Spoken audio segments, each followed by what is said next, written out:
tanto seja uma com a outra, a finalidade de formar trombina.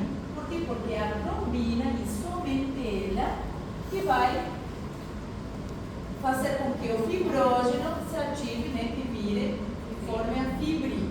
Sim? E a fibrina que vai formar aquela malha, aquela rede. Eu vi agora de manhã, quando estava lá esperando vocês na sala, eu vi que está super bugado isso aqui. Eu vou tentar arrumar e eu tento apagar, escrever de novo e de novo aparece bugado. Acho que vou ter que anular o slide e fazer do zero. Mas isso aqui, para que é isso aqui? Não vamos ver que existem. Quando você vai lá no livro, você vai ver fatores de coagulação. Mas os fatores de coagulação é todo fator que vai intervir na coagulação. Tem uns que eu devo aprender o nome, tipo fator 8, tá? O fator 10, não o nome, se não saber, né, a importância. Agora, tem outros fatores, por exemplo, tipo, nossa, o cálcio é um fator de coagulação, fator 4 é o cálcio. Sim, tá? É isso que eu quero que vocês entendam. Qualquer molécula, qualquer íon, qualquer proteína que vai agir, que vai participar do processo de coagulação, é um fator, tá? Então, o cálcio é um fator de coagulação? Sim. Olha, dá uma boa pergunta interessante, né? Então, o cálcio é um fator? Sim, tanto que o fator 4. Prof, eu preciso lembrar que o fator 4 é o cálcio? Não é relevante. Estão entendendo? Não é relevante. Agora, tem, o fibrinógeno é um fator, tá? Então, assim, eu preciso saber alguns fatores que são os principais, tá? O fator estabilizador de fibrina é um fator, tá? Então, qualquer substância que participar do processo é um fator de coagulação. Então, só para isso. O que é importante entender? Então, eu vou ter duas vias para ativar a trombina. As duas vão acabar nesse mesmo processo. Ativação da protrombina para trombina, tá? Eu vou ter uma via mais longa e uma via mais rápida. Essa via mais rápida acontece quando o trauma é mais intenso. Se fosse um ataque, né? Aqui, a gente vai ver que vai ativar o 12, que ativa o 11, que ativa o 9, que ativa o 10. Nem tanta proteína, né? Mas o 12 que ativa o 11, que ativa o 9, que ativa o 10.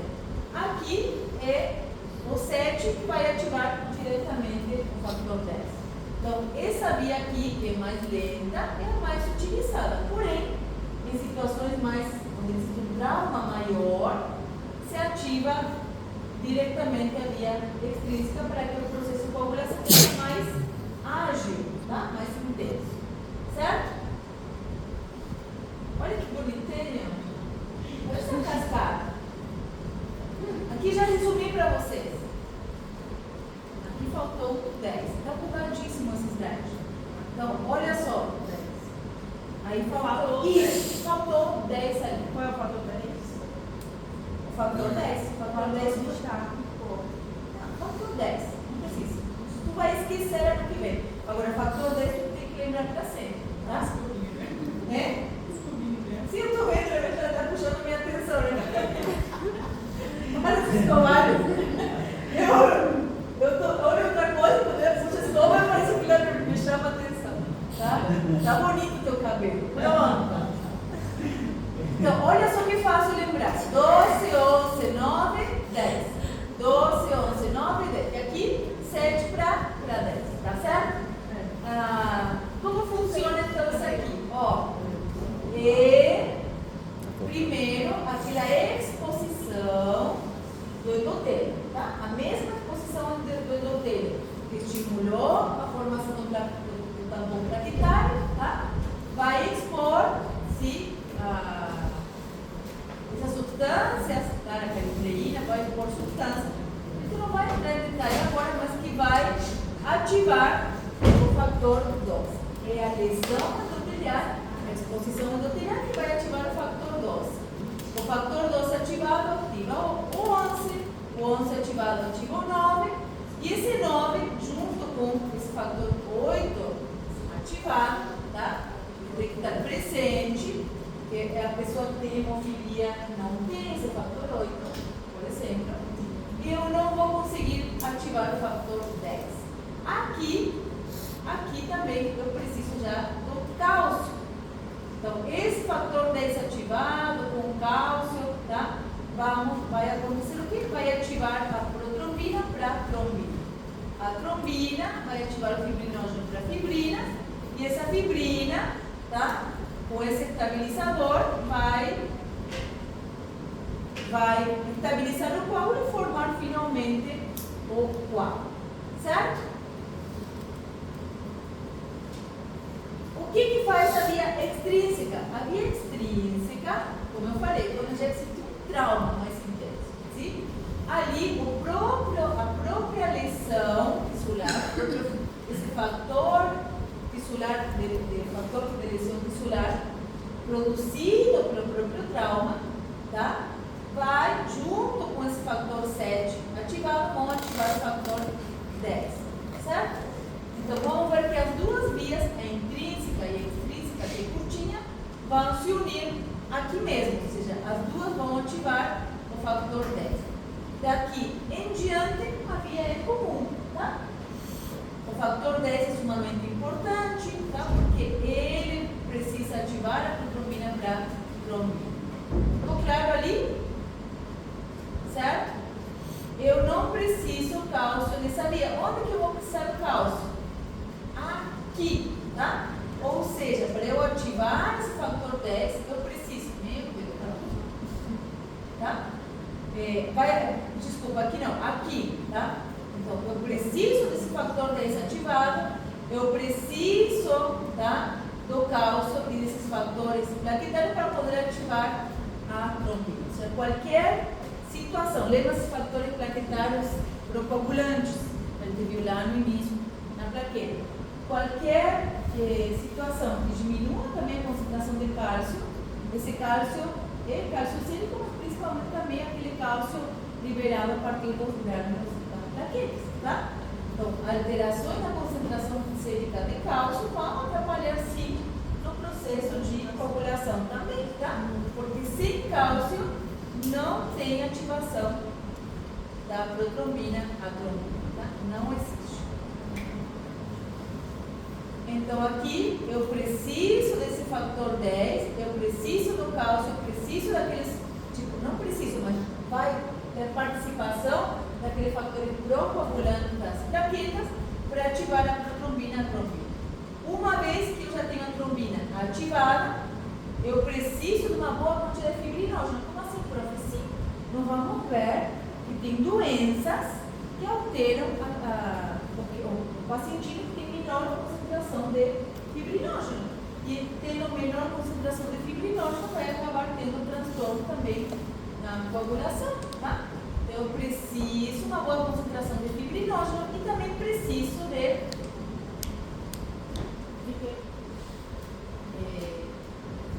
tudo bugado ali, né? Mas são de fatores de coagulação vitamina K dependentes. Sim? Esses fatores de coagulação dependentes, já vamos ver agora, são fundamentais. Inclusive, nós temos anticoagulantes que agem, são mais novos, que agem impedindo a ação da vitamina K. Então, eu não formo esse fator de coagulação que são vitamina K dependentes. Bom, certo? Então, olha só que legal. Essa via, você entendeu, né? Então, o que eu preciso? O que eu preciso para ativar a via extrínseca? Então, a via extrínseca se ativa quando eu tenho exposição desse fator tissular que acontece no trauma, quando tem ruptura celular, sim? Esse fator tissular, junto com esse fator 7 e o cálcio, vão ativar o fator 10, tá? Para ativar a protrombina para trombina. Daqui em diante, a partir da trombina, é a mesma via, tá? Trombina ativa o fibrinógeno para fibrina e a fibrina com o fator 13 vão estabilizar o coágulo. Pode ativar duas vias. Como? Pode ativar duas vias. pode ativar as duas vias. Exatamente. Eu posso ativar as duas vias.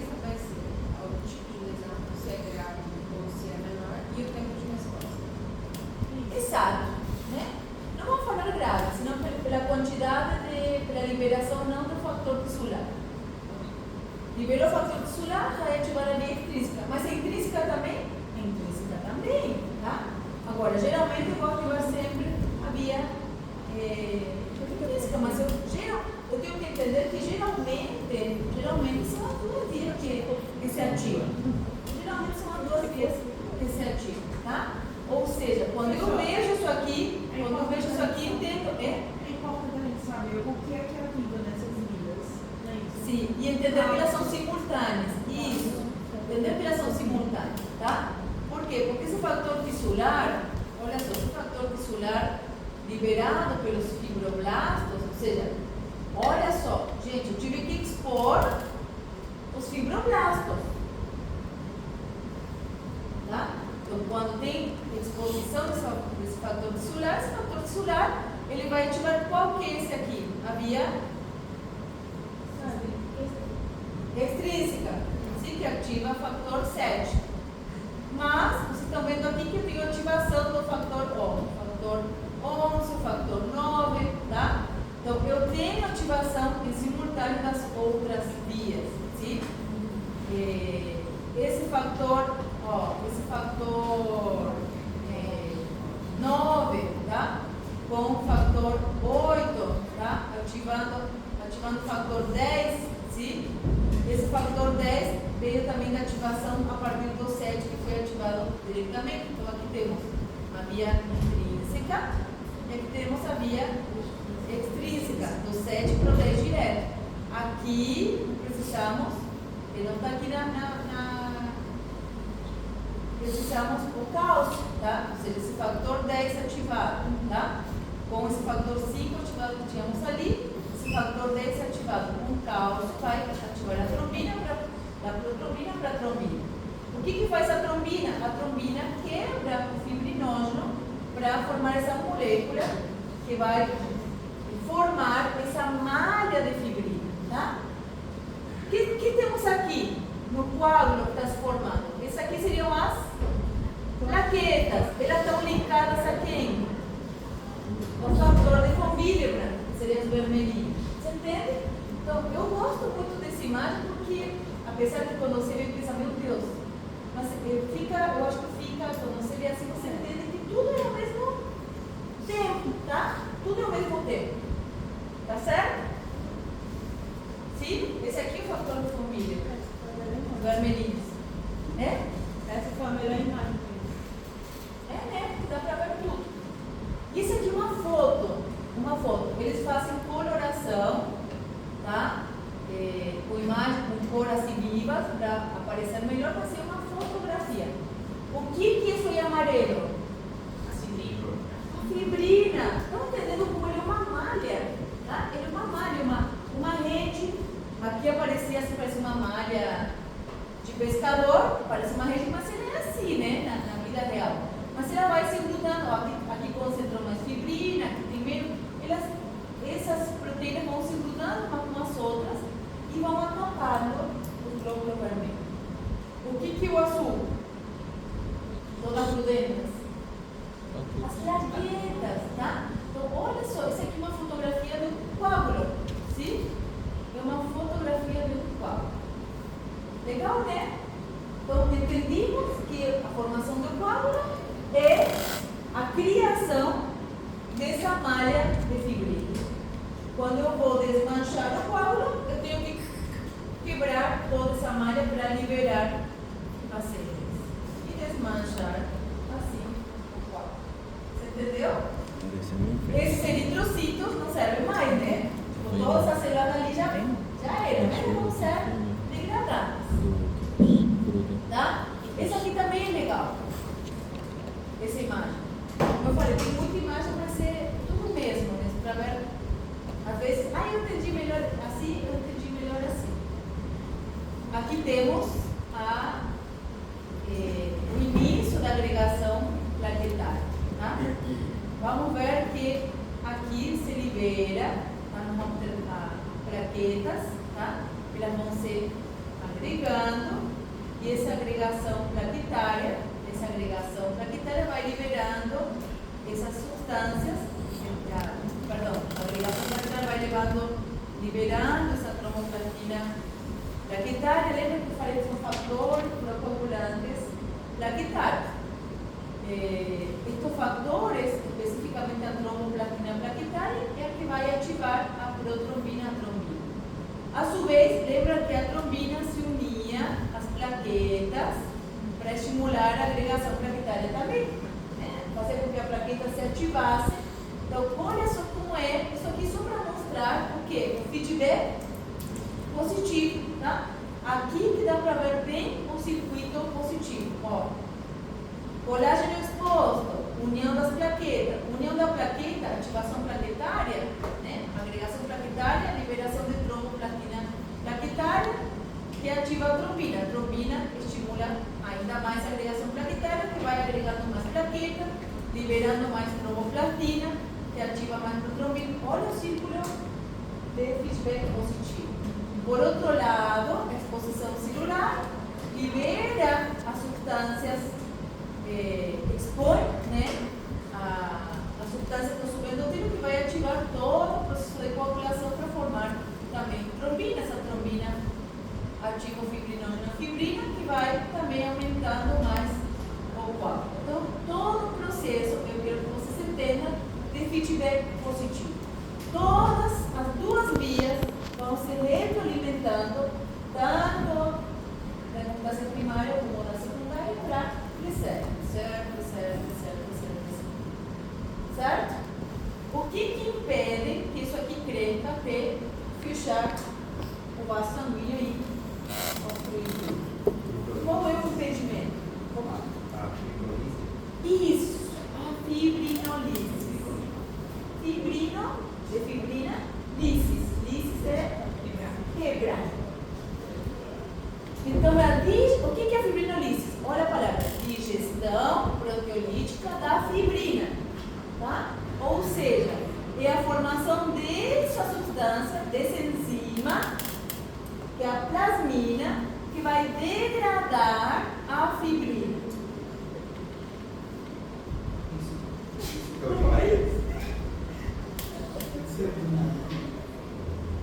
Recebi uma mensagem que você está rindo nada. Tá. Isso que forma esse dímero D? Isso, o dímero D é um PDF, produto de degradação da fibrina. Tá? Então, essa fibrina que se formou, vem a plasmina, que vai degradar, que vai digerir. Enquanto ela vai digerindo, vai liberando pedacinhos. São produtos de degradação da fibrina. Você vai achar assim, né? Na literatura, você vai ver assim, em clínica, se chama PDF, produto de degradação da fibrina. Em português tem o mesmo nome, tá? Um dos produtos, ou o principal produto de degradação da fibrina é o dímero D. Tanto se utiliza na clínica, tá? Se utiliza muito. Por quê? Por quê? Se eu estou com um dímero D normal, porque até 500 é normal, quer dizer que eu tenho dímero D sim, porque eu acabei de falar o tempo inteiro, não formando pequenos coágulos, tá? Pequenos traumatismos, eles vão se dissolvendo, vão desaparecendo. Então eu tenho normalmente uma pequena quantidade de dímero D. Agora, quando o dímero D se eleva, está me dizendo de forma indireta que eu estou formando trombos, tá? Então, olha só, presença e elevação do dímero D em sangue, de uma forma indireta, de eu saber que meu paciente está com um transtorno, formando de forma exagerada trombos, certo? Tem muitas doenças que causam isso, tá? Temos doenças que são genéticas, inclusive, protrombóticas, tá? E tem doenças virais que também podem favorecer a formação de trombos. Nós usamos muito no Covid, sim? No COVID, porque o Covid é uma doença viral que estimula a formação de trombos.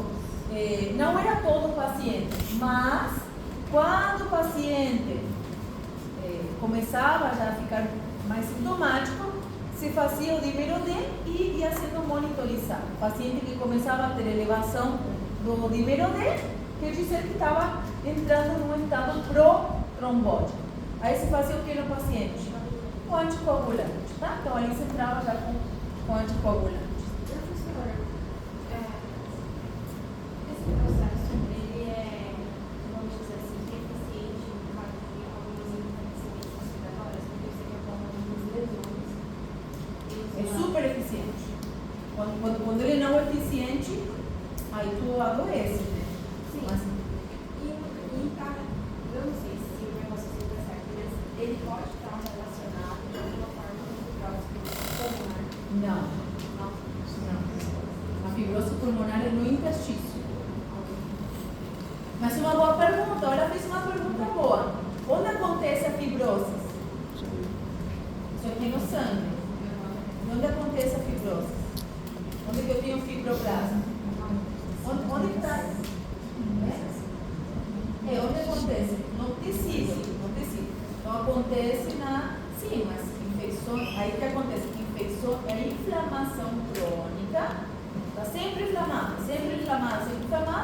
aí a pessoa vai fazendo fibrose. Eu relacionei por conta da fibrina, né? Se for esse trabalho. Mas ali vai ser da parte intersticial. Então tá ótimo. Mas aqui eu não vou me adentrar muito porque já é patologia. Mas tá? Mas lembrando que a fibrose, quando eu falo de fibrose, estou me referindo no interstício. Bom, então o que faz a plasmina? Eu adoro essas disciplinas ali, porque parece que graficamente ela não é uma serra, né?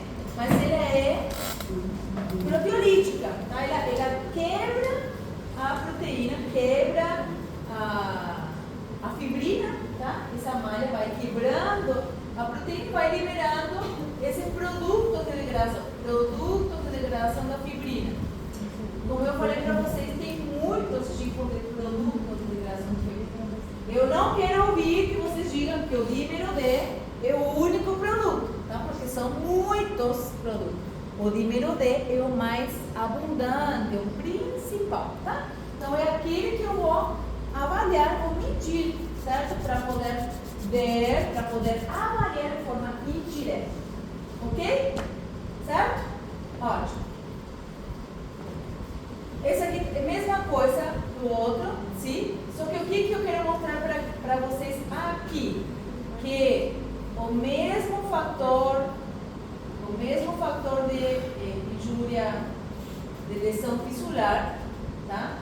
O mesmo fator de lesão fissular que vai iniciar a cascata de coagulação vai ativar o plasminógeno para formar fibrina. O mesmo fator fissular vai estimular a plaqueta para agregação plaquetária. Estão vendo como tudo acontece ao mesmo tempo, tá? Bom, então o que é importante entender? Que essa fibrina está estável, sim? Aí ela vai ser degradada e formar esse dímero D. Tá certo? Ficou claro? Professora, só repete para mim, por favor, sobre o dímero D, ele é o PDF, Produto de Degradação da Fibrina. ele é o principal. O principal. Tem outro produto, sim. Você viu ali, tem outro produto. Mais importante. É o mais importante, mais abundante. Bom, como que eu estudo a hemostase? Vamos falar um pouquinho sobre hemofilia curtida. Como que eu estudo a hemostase? E aqui que vem a parte importante, tá? Eu quero saber como que está a hemostasia do meu paciente. Nós acabamos de ver que tem, apesar de todo mundo trabalhar junto, nós temos hemostasia primária e hemostasia secundária. Apesar de ser um processo que acontece ao mesmo tempo, né? Para eu avaliar, ou se eu tenho um paciente com transtornos da coagulação, eu devo identificar se o problema está acontecendo na primária ou na secundária. Concordam? Né? Eu preciso avaliar em que parte, em que lugar está acontecendo o problema. Então, para avaliar a hemostasia primário, eu tenho que avaliar, né, as minhas plaquetas. Gente, tá tudo bugado. Mas eu falo para você. Como que eu avalio as plaquetas? Eu avalio as plaquetas primeiro, vamos falar aqui, primeiro, tá? Pela integridade plaquetária. Então, a primeira coisa que eu posso fazer para ver se meu problema de coagulação é de hemostasia primária é fazer uma contagem plaquetária. Qual que é a quantidade de plaquetas normais? 150, 400. Isso. Então, a primeira coisa que eu vou fazer é contagem, tá? Como que estão minhas plaquetas? De que outra forma eu vou avaliar a plaqueta? Como que ela está funcionando, né? Não. Mas eu avalio. Faço contagem plaquetária e eu quero também ver ao mesmo tempo, né? Para eu conseguir avaliar a integridade e como que ela está funcionando. A contagem de uma forma objetiva, né? Mas eu posso ver também, tá? Às vezes tem uma contagem normal, mas elas não estão funcionando bem, não estão se agregando. Estão entendendo? Posso ter 200.000 plaquetas, porém, elas não estarem funcionando bem. Então, eu preciso utilizar outros métodos de avaliação. Tá? Um método se chama prova de laço. Essa prova de laço avalia não só a integridade plaquetária, senão também vascular. Como assim, professor? Tem pacientes que têm uma fragilidade vascular, tá? Então, como que é feita a prova de laço? A prova de laço, se coloca um manguito, aquele mesmo que a gente utilizava para medir a pressão. Você vai medir a pressão do paciente, né? Se o paciente estiver 80 por 120, qual é a média? Não, a média de 80 a 120 é 100. Então, eu vou medir a pressão antes. O paciente está com 80 de diastólico e 120 de diastólico. A metade é 100. Eu vou colocar o manguito e suflar até 100. Aí, travo. E eu vou cronometrar e deixar 5 minutinhos, tá? Eu já vi colocar o manguito em 180, trabalho. Gente, o que acontece se eu coloco 180? Eu vou deixar 5 minutos esse braço sem oxigênio, torniquete. Não posso fazer isso, tá? Isso é um torniquete. Aliás, você pode fazer torniquete com manguito, se precisar. Caso de sangramento ou um acidente.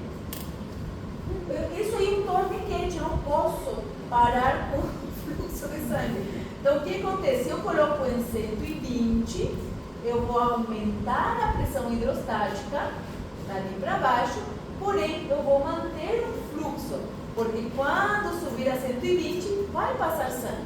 Estão entendendo? Eu coloquei em 100, então, aumento a pressão hidrostática, porém, estão entendendo? Porém, eu vou manter o fluxo e uma oxigenação. Então, é muito importante medir a pressão e, na média, entre a menor e a maior, entre a diastólica e a sistólica, travar e colocar. Depois de 5 minutos, como eu elevei a pressão hidrostática do vaso, você entende? Se eu travei aqui, o sangue passa, mas não volta. Aí, essa elevação da pressão hidrostática gera ruptura endotelial e se minhas plaquetas funcionam bem, elas vão ir tampando tudo e eu não vou, ou talvez vou fazer, mas vai ser muito pouco, tá? A aparição de muitas petequias, a gente tem uma provinha, né, que se faz numa área específica, a aparição dessa petequia indica que eu tenho uma alteração, que eu tenho dentro, não, eu tenho uma alteração da hemostasia primária. Ou seja, qualquer doença da hemostasia primária vai dar prova de laço positivo. Não é só dengue, tá? Tem gente que acha que prova de laço é diagnóstico de dengue. Não.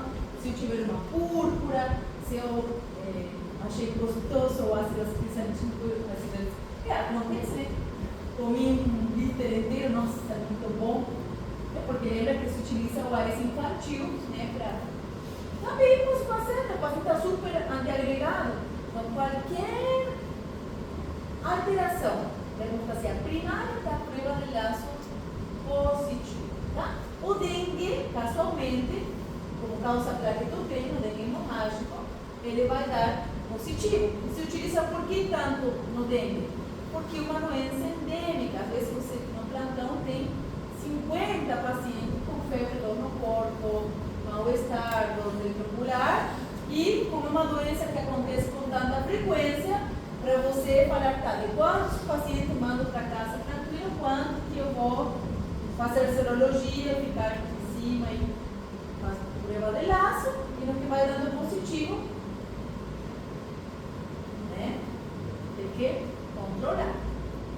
Tá certo?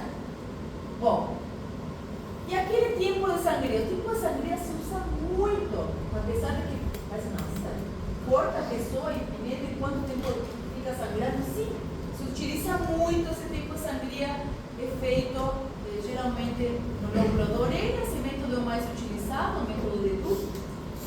É um estilete, o mesmo estilete se usa para fazer glicemia, para tipificação, o mesmo estilete se faz.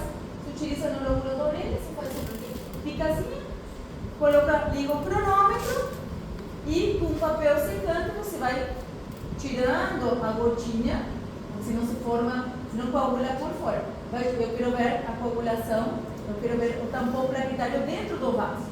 Então você não deixa o sangue se acumular aqui, senão vai coagular esse sangue, vai estagnar, estão entendendo? Tu vai secando a gotinha e quando parar de manchar o papel secando, você para o cronômetro. Você entende? Geralmente, antes de 1 minuto já para, tá? Mas é normal até 3 minutos. No caso de púrpura, esse caso bem severo, passa dos 7 minutos. O paciente fica às vezes 10 minutos e ainda sangue. Esse método de IVI está descrito no antebraço, eu nunca vi fazer na minha vida. Não se faz, mas está descrito. Vocês vão ver talvez em bioquímica.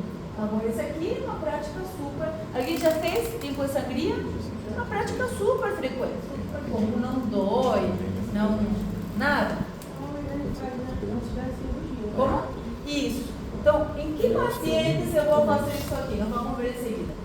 Qualquer pré-cirúrgico, tá? Qualquer pré-cirúrgico, qualquer cirurgia, vai ser solicitado todos os testes de coagulação. Mas aqui nós vamos fazer não só coagulação primária, senão temos que fazer de coagulação secundária. Quais são os testes para avaliar coagulação ou hemostasia secundária? Nós temos 2 grandes testes exames. Um que é o TTPA e outro TP. Esse aqui se chama tempo, porque a gente mede o tempo, que demora, tempo com um reativo, né? Tempo de tromboplastina, TP, tromboplastina ativada. E esse aqui se chama tempo de protrombina. Como que eu vou lembrar, ou como que eu vou fazer para... esse avalia o TTP, a via intrínseca, e o TP, a via extrínseca. Sempre que quer avaliar coagulação e sempre que você vai someter o paciente a procedimento, qualquer tipo de procedimento, né? Que implique um corte, sempre. Como que eu sei? Pronto, o TTPA deu alterado.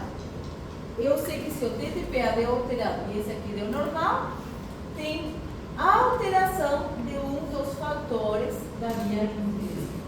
Se esse deu alterado, eu sei que a falha está na via intrínseca. Quando eu estava na faculdade, como que eu fiz para lembrar qual é cada um? TTPA é um nome longo, ou seja, que avalia a via longa. O TP é curto, que avalia a via curta. Ou lembrar? Sim? Então, o TP, tempo de protrombina, TP avalia a via mais curtinha. O TTPA avalia a via longa. Eu acho que é a forma mais fácil de lembrar. Pronto. E isso aqui depois eu vou corrigir. Mas o que é tudo aqui publicado? Aqui, isso aqui mesmo, tá? Eu tenho vários fatores sim? Principalmente aqui o 7, o 9, o 10 são fatores que são vitamina K dependentes, tá? Vitamina K dependentes. Esses fatores dependem da presença da vitamina K para serem produzidos a nível hepático.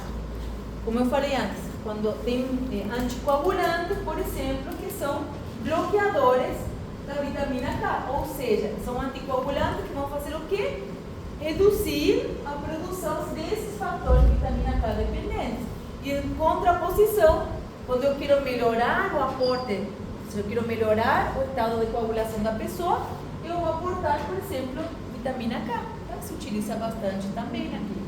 Então, esses fatores de vitamina K dependentes são importantíssimos porque você vê que são fatores, tá? Apesar de que o 7 é o da via extrínseca, temos o fator 9 e também o fator 10, que é sumamente importante. Ou seja, eu dar uma medicação que vai bloquear a vitamina K, eu já vou ter uma ação com diminuição importante do fator de coagulação que vai ter um bom efeito anticoagulante. Bom, então, olha só, essas vias, então, via intrínseca e extrínseca. A via intrínseca, resumo, né? Se inicia com a ativação do fator 12, tá? Ela é longa, então ela se mide com aquele exame longo de TPA. Tempo, às vezes pode escutar falar tempo parcial de tromboplastina ativada, mas é tempo de tromboplastina ativada, sim? Geralmente até 40 segundos é o tempo que dura, tá? Em se ativar, e ele vai medir esses fatores principalmente, são os principais, sim? O fator 8, lembra que sem 8 não acontecia nada, e o fator 9, que é um dos principais também. Agora, a via extrínseca, sim? Tanto a via extrínseca quanto a via extrínseca tem fator K dependente. Mas a via extrínseca se mede através do tempo de protrombina, que geralmente deve acontecer esse tempo de ativação al 100% em até 14 segundos. Esses valores é importante manejar porque você recebe um tempo de coagulação que sabe se está normal ou não, tá? Então, aqui é como um resumão, tá? De tudo que acontece na coagulação, mas só para entender, tá? E o que cada um avalia. Como que eu vou avaliar a coagulação? Tá aqui. O que eu vou avaliar na coagulação? Podem anotar. Quando eu quero fazer um teste de coagulação e avaliar a coagulação do paciente, eu vou avaliar contagem de plaquetas, tempo de sangria, contagem plaquetária, tempo de sangria, TTPA, tempo de tromboplastina ativada. Como é? TTPA. TP e tempo de protrombina. Eu vou avaliar também quantidade de fibrinógeno,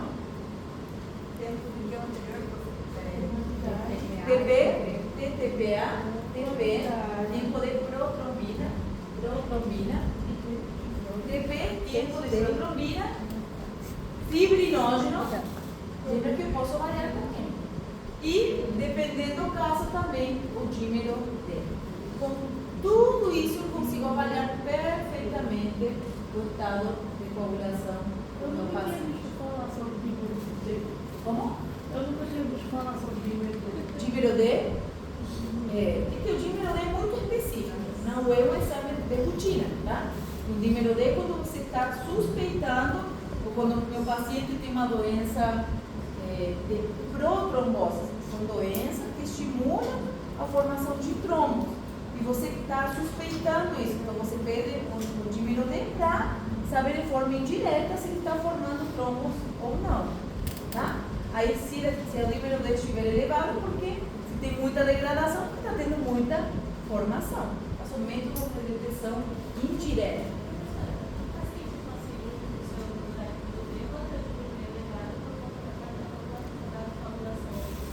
Mas é pouco, exato. Não é pouco, porque ele não deveria estar formando trombos intravascular. Sua formação de trombo intravascular. Tá? O que queria falar rapidinho de hemofilia? Hemofilia hemofilia a tipo A é a mais frequente. Tá? Acontece em 85% dos pacientes hemofílicos ou que têm o déficit de fator 8. Quase todos. Muito raro você ver hemofilias tipo B, tá? Mas geralmente tipo A que tem falta fator 8. Mas a B é por desse fator 9. Estão vendo que, e eu sei que raríssimo, tá? É o 11. Que via que é? Intrínseca. Somente esse paciente, que laboratório vai ter alterado? TTPA ou TP? TTPA. Tá? O paciente que vai vir com TP normal, TTPA alteradíssimo. Isso, paciente hemofílico. O que vemos no paciente hemofílico? O paciente hemofílico não faz PT. A plaqueta dele está ótima. Tá? O que ele faz? Ele está sempre com hematoma. Olha esse joelho. Chama muito atenção as grandes colisões de sangue. O menino, a criança, vai correr.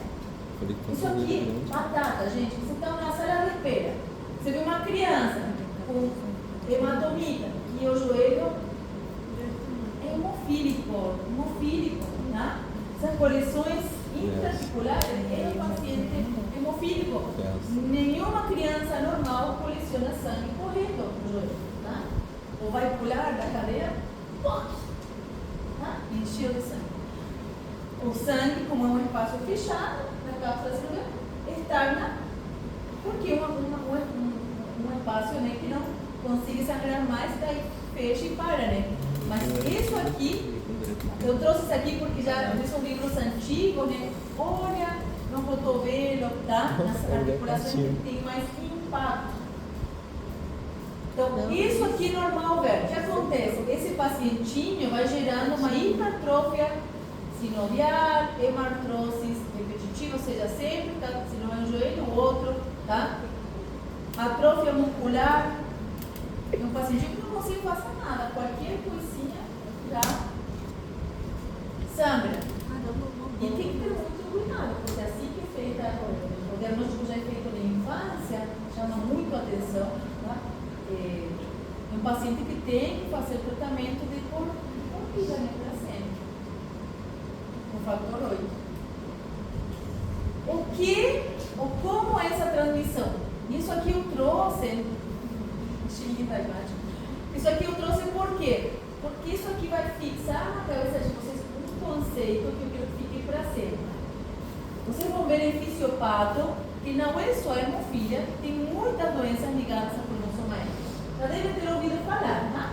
Doença genética ligada ao cromossomo M. O que quer dizer isso?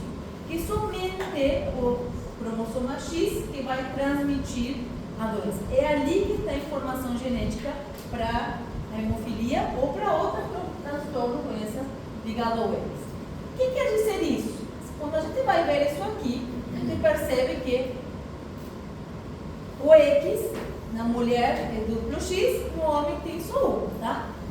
Se o X, não vamos falar doente, mas o X hemofílico, o X que estiver transmitindo a informação genética da doença, estiver no homem, né?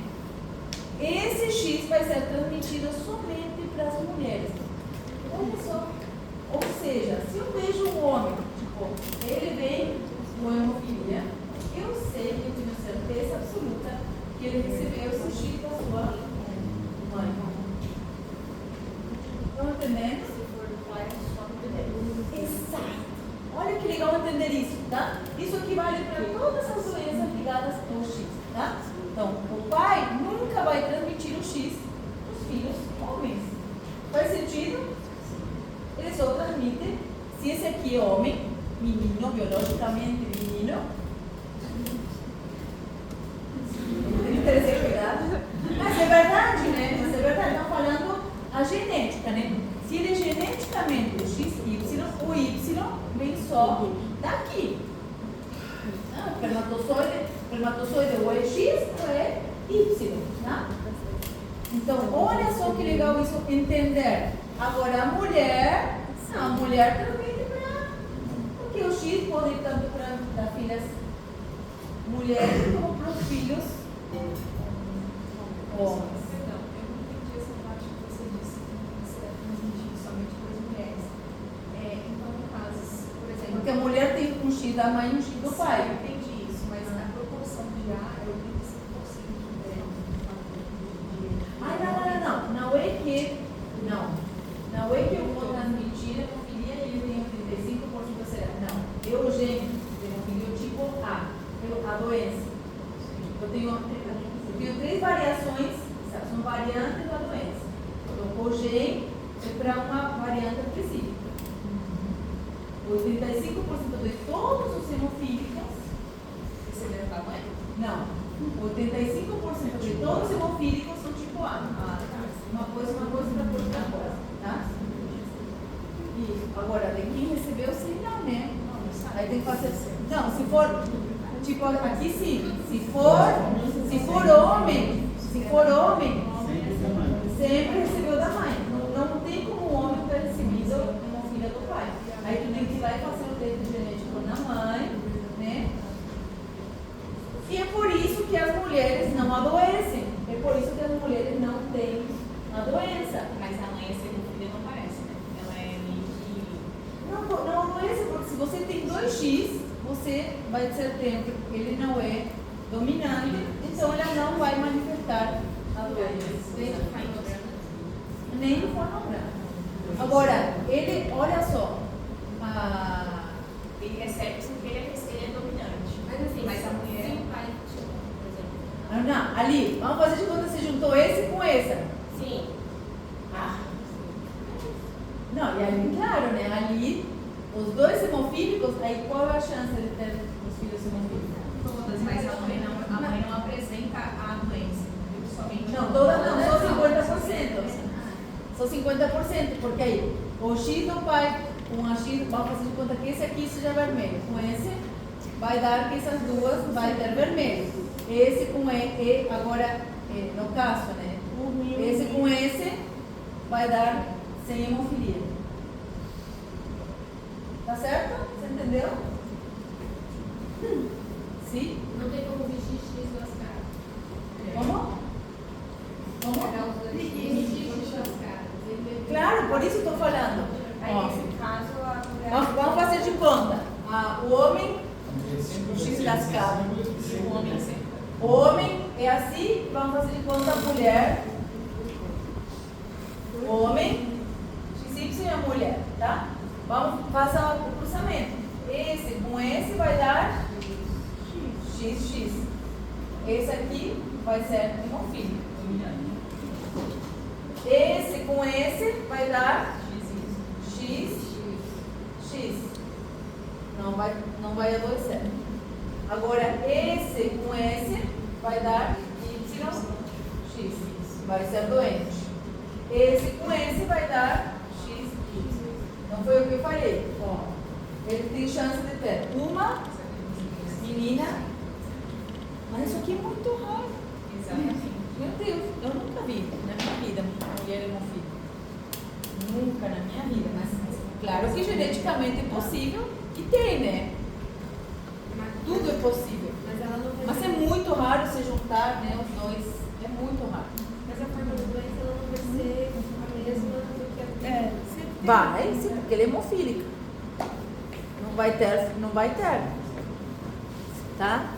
Tipo, nenhum dos 2X codificam, ela vai ser O hemofílica. livro diz que quando acontece é uma forma mais branda, com pequenos sangramentos. Não é- Quando? Quando é mulher. Quando a mulher tem. Não, mas ali, nesse caso, Ai, não nesse caso que é raro. É mais comum que homem, né? Por ser mais... Não, é porque você tem um X funcionante. sim. Então, vamos, estou inventando número, Vamos fazer de conta que tu tem que ter 100.000 fator 8 para funcionar bem. Aqui, tu vai ter, se tem que ter 100 mil, aqui tu vai ter 70 mil, 80 mil, né? Não vai ser 100%. Agora aqui, tadinho, pronto, aqui não tem, tá entendendo? Professor, e a maioria dos homens que tem sabe, né? Sabe? Não, de criancinha, a mãe, né? Eu estou falando só de criança. Você não faz diagnóstico na idade adulta. Ele não chega na idade primeira. Ele não chega na idade adulta. Não chega. Não chega. Claro, não chega. Você não chega sem tratamento. Não, tipo, não existe diagnóstico na idade adulta. Tá? O diagnóstico é criancinha, pulou de escada, tem com artrose nos joelhos. Um coleguinha na sala fez, ai, para, no jardim, no pré, ai, para, mamãe, hematoma gigante, não tem como passar, não passa essa coisa, não cola, é para acabar, não cola. É tipo, foi espancado, e outro só fez assim, né, só fez assim, pronto, né, meu filho. Então assim, o diagnóstico é feito na infância, não tem infância, tá? Ó, tipo, chega na idade adulta, sim, chega na idade adulta, casa, tem uma vida normal, trabalha mais tratamento de corpo. Bom, tá certo? Quem vai ter aqui, o diagnóstico qual que vai ser? O TPA longo, ele não demora 1 milhão de anos. Tá certo? Bom, isso aqui já passei para vocês, só para passar os valores de fibrinógeno que não tinha passado antes, tá? E aqui faltaria o quê? O tempo de sangria, que é de 1 a 3 minutos. Tempo de sangria de 1 a 3 minutos. Pronto.